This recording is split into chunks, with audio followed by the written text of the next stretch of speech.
دايما الناس بتحسسك إنه رايح عليك إشي. خلصت تعليم ما راح تشتغل، وإذا اشتغلت ما راح تتجوز، وإذا تجوزت ما راح تخلف، ما حوشت لنا إشي، وإذا كان عندك أطفال ما بدك تخوي لنا إياهم.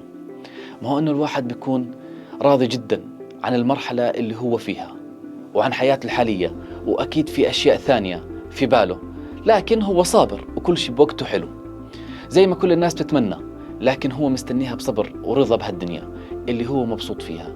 إحنا علينا نسعى للأشياء اللي بتيجي بالسعي والدعاء، واللي بعد هيك بيجي في وقته. كل شيء بوقته حلو، ربنا كريم، ربنا ما بنسى حدا. ليش دايما مصرين ترتبوا حياة الناس بالطريقة اللي انتوا شايفينها مناسبة، وتحسس الواحد انه متأخر ومش عايش حياته ورايح عليه كثير، وانه لازم يوصل للمرحلة اللي بعدها عشان ينبسط؟